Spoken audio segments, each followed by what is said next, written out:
Chaque mardi, Salim G nous fait l'honneur d'une chronique sur l'un des livres du fond ou une nouveauté publiée aux éditions de La Différence.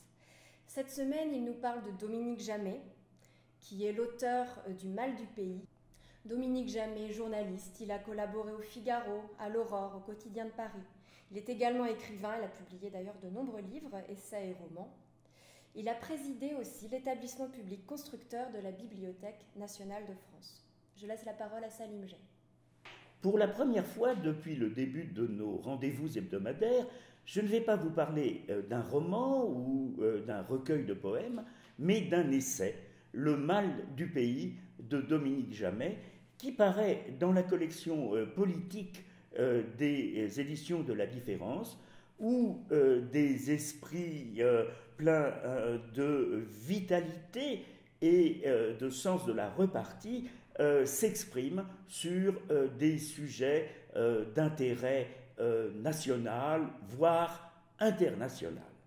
Quant à Dominique Jamais, dans Le Mal du pays, il s'intéresse, et on peut dire qu'il s'intéresse passionnément, à la France. Le premier titre qu'il avait choisi, c'était « chaud de vent », cette expression qu'on utilise dans les brasseries pour permettre aux serveurs de passer entre les tables.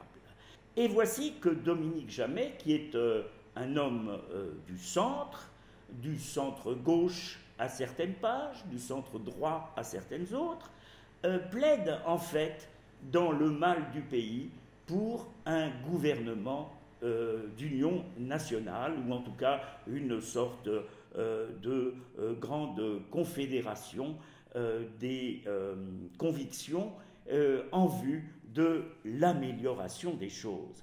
Car c'est bien là le but, l'amélioration des choses.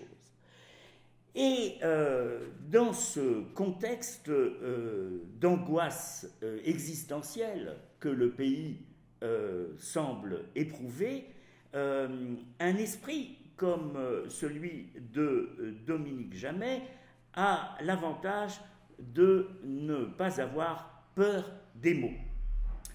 Et il connaît le pouvoir politique de près pour avoir été éditorialiste pendant des décennies.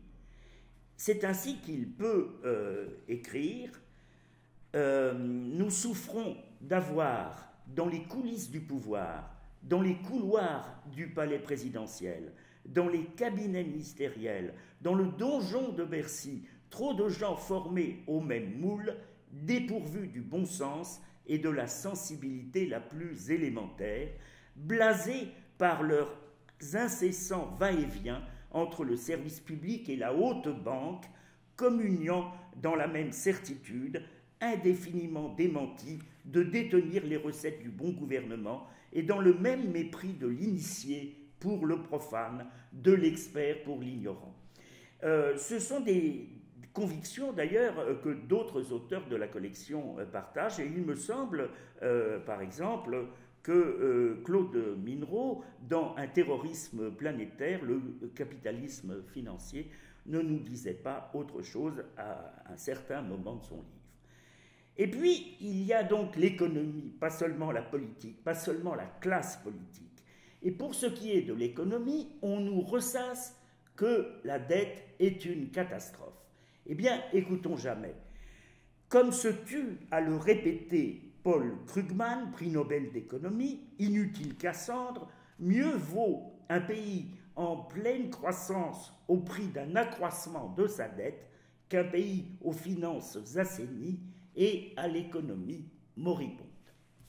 Au fond, ce à quoi nous invite Dominique Jamais, c'est à rompre avec la crise de confiance. Il arrive à Dominique Jamais de se présenter à nous dans un habit quasi libertarien. Ainsi, lorsqu'il écrit « L'interdiction de la production, du commerce et de la consommation du cannabis, substance, soit dit en passant, qui n'entraîne ni une dépendance plus forte, ni des effets plus néfastes que l'alcool, et qui est moins cancérigène que le tabac, a gangrené les banlieues, perverti leur jeunesse, créé un tissu favorable à la prolifération des gangs, financé le crime, la corruption, le blanchiment, encombré les tribunaux, surpeuplé les prisons et, comble d'ironie, multiplié par 10 le nombre des adeptes du H. Tout cela pourrait disparaître du jour au lendemain, en vérité jamais écrit presque du jour au lendemain. La seule raison de s'accrocher à une logique qui a fait amplement la preuve de son imbécilité, de son inefficacité et de ses suites désastreuses serait-elle qu'on ne change pas une politique qui a échoué.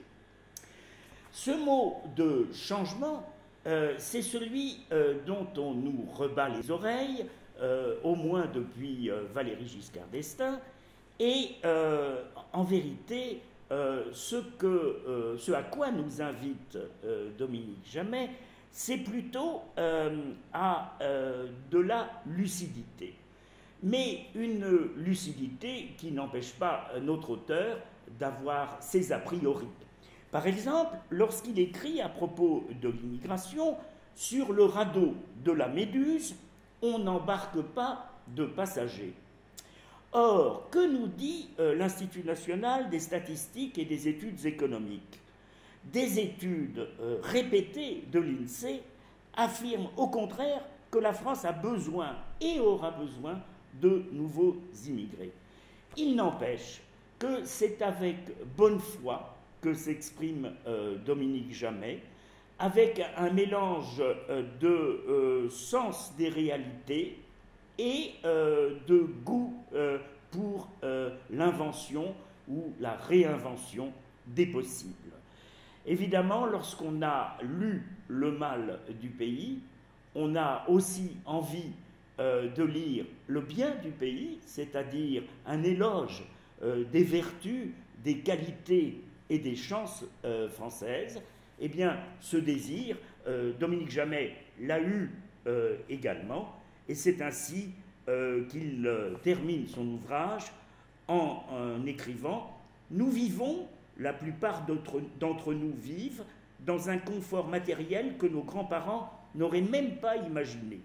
Nous vivons dans un climat de liberté dont nos parents connaissaient le prix pour l'avoir perdu. Sommes-nous tellement à plaindre, nous qui ne cessons de nous lamenter? Qu'est-ce qu'on attend pour être heureux? La France, écrit Dominique Jamais dans Le mal du pays, ma France n'est pas ce pays craintif et grognon, ce pays de vieillards qui tire les volets au coucher du soleil et donne 2 tours de clé à la porte.